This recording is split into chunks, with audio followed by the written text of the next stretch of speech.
Hey everybody, and welcome to part 2 in this Coleman Model 220 restoration series. In the last chapter, we had completely stripped down this entire unit, taking apart all of the components, inspecting them, and cleaning them. We had then stripped down the tanks and got them ready to bring to the bug ranch for sandblasting and powder coating and whatnot. We continue now with this project in part 2. So I'm here at the bug ranch and I'm going to retape everything shut, and that's to ensure that we don't fill this up with sand or get any abrasives in the pump section or anything like that. This piece will be sanded but not powder coated. I have other plans for it.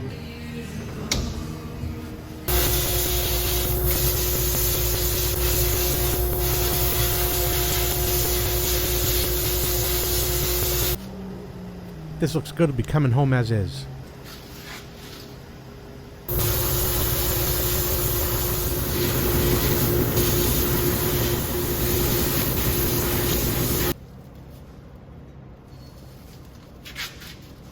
This came out very nice. I've also added a bolt to the middle as a block and support. The other two holes have been replugged with temperature resistant plugs. And this is using that green powder coat color that closely matches the Coleman color that was originally on this lantern.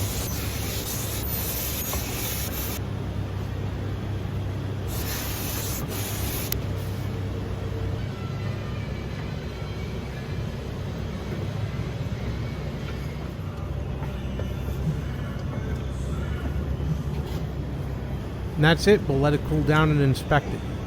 We made sure the powder coat was applied to the bottom as well. There wasn't mist around the seams, so everything's completely covered. The powder coat came out great. Thank you, Jason. Let's head home and continue. I'm going to take off all these coverings now. This was a cap. The threads weren't covered with powder coat, so the cap closes quite nicely. This bolt for support and sealing was just in a couple turns, so I pull it right out. Of course, no matter what you do, sand is always going to get in everywhere from sandblasting, so we're going to blow it out first. Feel the particles shooting out.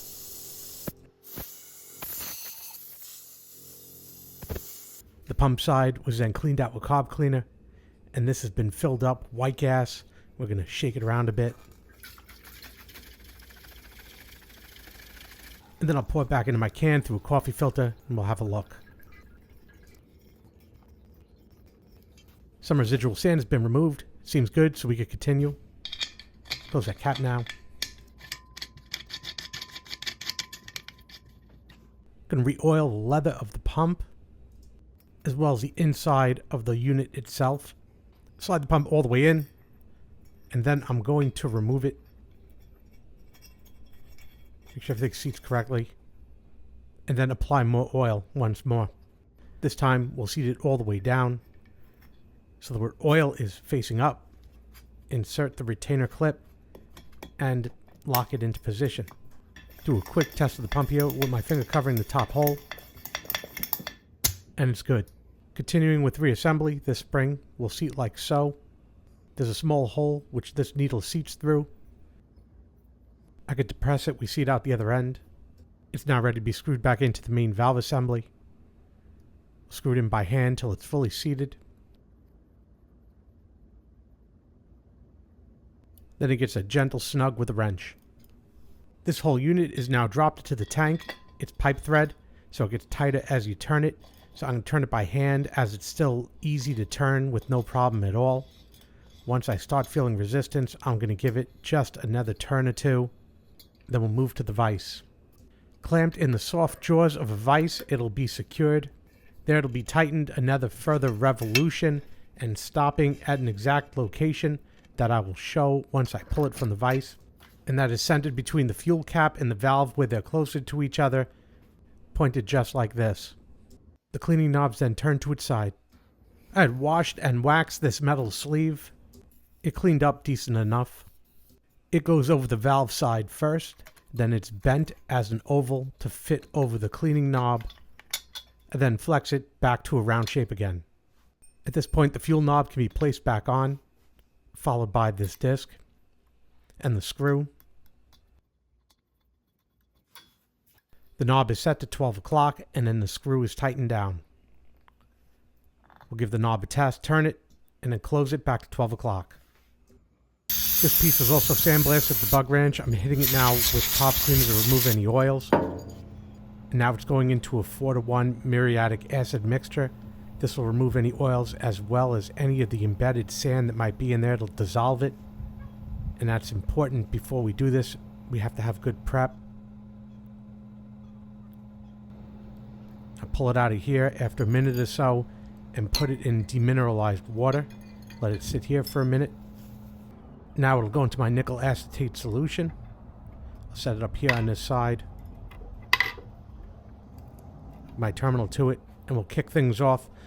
Going just over an amp right now, and this is a matte finish. I didn't try and polish this because of all of the rust pock marks that were on this. So I'm using a little higher current on here, about 1.4 amps. I'm doing about 15 minutes each side, and then I'm flipping it. And then I went back 15, and then 15 again. So it was about an hour altogether. And we'll take it out and we'll have a look. And we got a nice matte finish on here. That's what I'm looking for. Put it in that water. And you could see why I didn't polish it before I did this.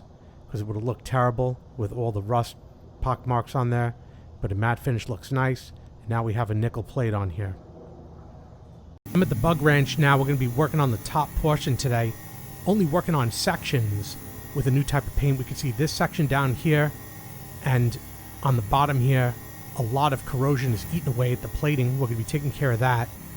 Up here on top, around this rim, not here though. Here is good, and it gets very hot here. We're going to leave that alone. I've got everything masked off now, ready to go into the sandblaster. We can see the areas cordoned off.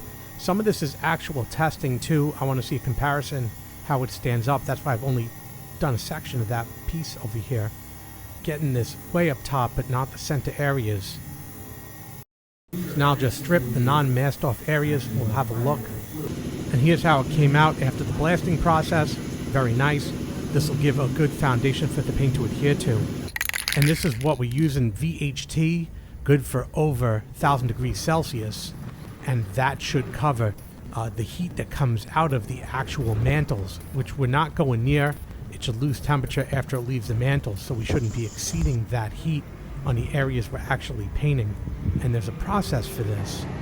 Now that it's been painted with 2 coats, I've removed the masking tape so we can see the painted areas and the original areas that I purposely left alone for this test, because it's the first time I'm using this, and we're going to do an endurance test after this project to see how it comes out. But for now, we're going to have to put it in the oven at several different temperatures with a method. So I've attached a small hook to the top, and I've set the oven for 250 Fahrenheit. I got it hanging now from the cooking rack. And we're going to put this in for a half an hour at 250. And then I have to let it rest for a half an hour. Then it's going to go in the oven again at 400 degrees for half an hour, and then rest. And then again for 550, and then rest. Our piece completed, we're now back home and ready to begin assembly. We see the bottom of the unit is situated as such. The fuel valve is pointed to the right, gas cap is forward. This has the square such that the tube coming up is diagonally pointed away and to the left. And with that alignment, I'm able to rest this directly on the bottom half, sort of bring everything together, and it'll just sit right there. Give everything a little wiggle, see that it all falls into place. And the bracket that I had plated, I'll now place in position on the bottom as such. I did my best to keep the outside portion and the handle and the areas that hold the glass unpainted and original, as the plating was still good and there was no rust in this area. Now the nut will be put back on.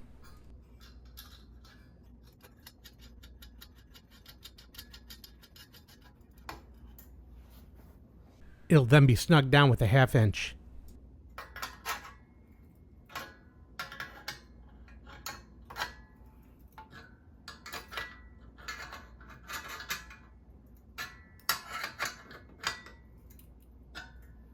At this point, the cleaning level will be turned to the up position, and we'll see that come up over here. This nozzle will first be inserted up into this hole to leave enough room to bring it down into position.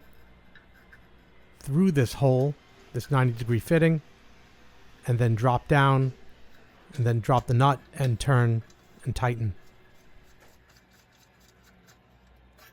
It'll then be snugged down with a 7/16.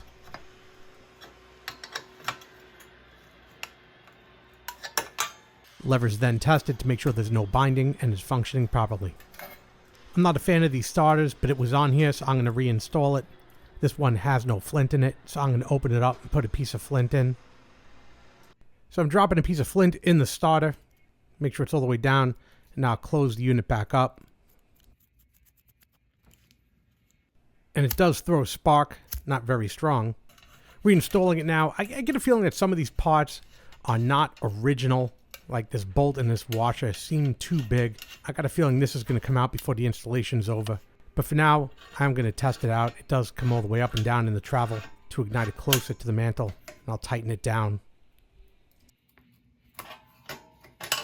I've washed the glass and I've set that to dry, but my decals have arrived and I want to throw it on before I put the glass on so I could lay this on its side. I'm going to clean the area first.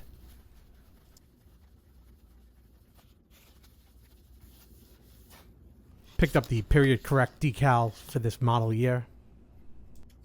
I wanted to make sure it was absolutely clean and there's nothing under it, no air bubbles pushing from the center outward as I had applied it. Came out very nice.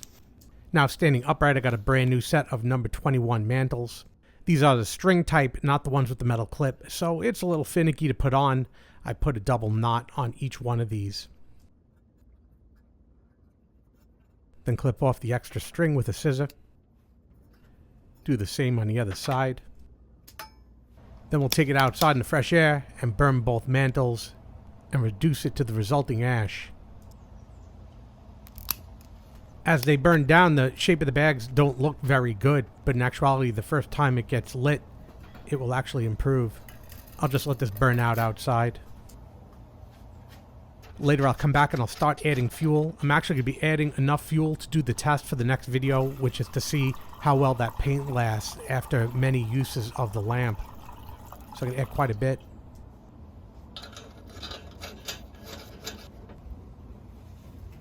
And now it's nighttime, so we're ready to pump it up, which I'm trying to do with my hand wrapped around the camera, so it's very difficult.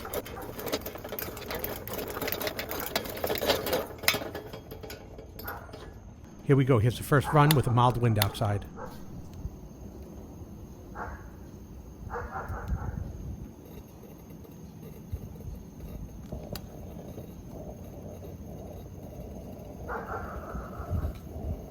Started with no issues at all. Seems to be running very nice.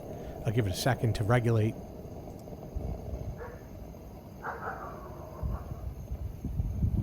Provides a very steady, high intensity light. Very little fluctuation. It does wash out the camera though, so it is a bit hard to see in the camera, but we could see shining the whole perimeter fence of the yard way back there. And that's it. That wraps up this restoration, conservation of this used, not museum piece, Coleman Model 220J. I hope you found this video enjoyable, entertaining, and informative. We did some testing on this lamp. We're going to run it about 30 times and see the result of the paint in the next video. Do me a favor, hit that like button down below. Helps me out a lot when you do. And hit that subscribe button for more videos like this when they come out. When the next video comes out in this series, a video link will be posted in the top right corner. Again, I hope you enjoyed this video. Thanks for watching.